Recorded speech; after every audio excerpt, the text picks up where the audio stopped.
Evviva!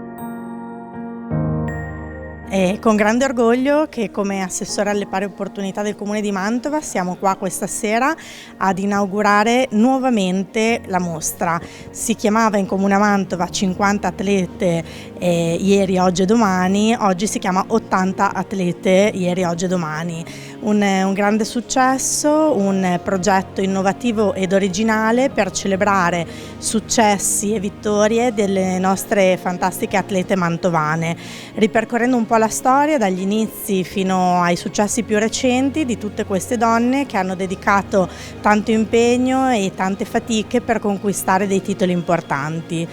Le date non sono occasionali, 25 novembre l'abbiamo inaugurata a Mantova, 8 marzo inaugura qui in Fondazione Marcegaglia,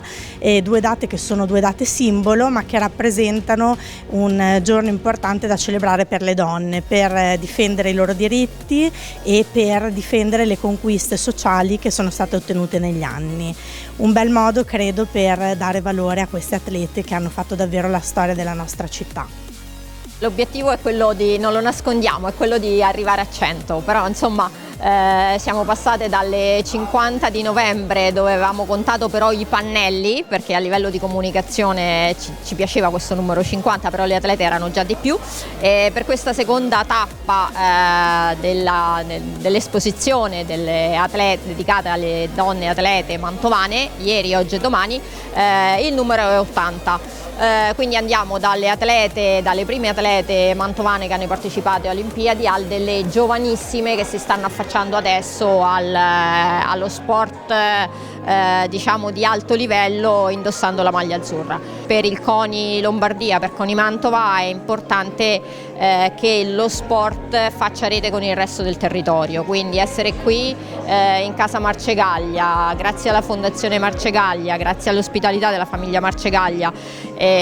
con l'assessore Chiara Sortino del Comune di Mantova, con il presidente della provincia Carlo Bottani, significa che comunque il CONI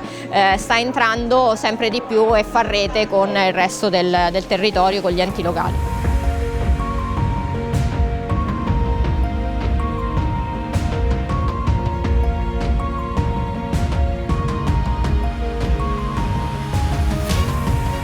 Quindi parla di donne mantovane che si sono impegnate moltissimo nello sport, hanno raggiunto risultati eccezionali, vedo da bambine a signore magari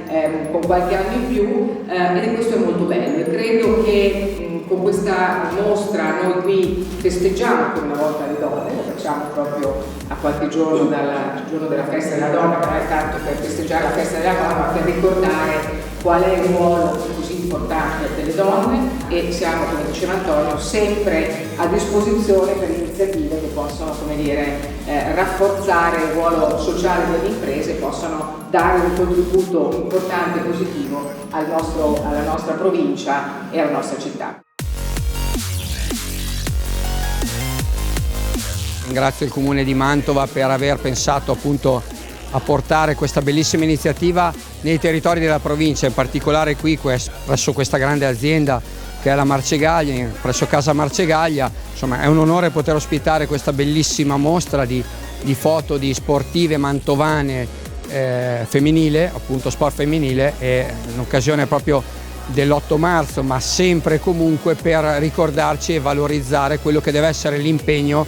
per la parità tra uomo e donna e per avere tutte le opportunità indipendentemente dal sesso che uno ha. La cultura dello sport qui esaltata dalle donne, da 80 atlete della storia dello sport mantovano, questo ci riempie d'orgoglio in una location meravigliosa, casa Marcegaglia, un museo che vi invito a venire a visitare perché non solo è ricco di storia, ma ricco di emozioni, di passioni e di cultura industriale. E quindi la cultura del benessere qui è esaltata sia dallo spirito olimpico delle nostre atlete, sia dalla cultura d'impresa che è qui il cuore della mantovanità laboriosa.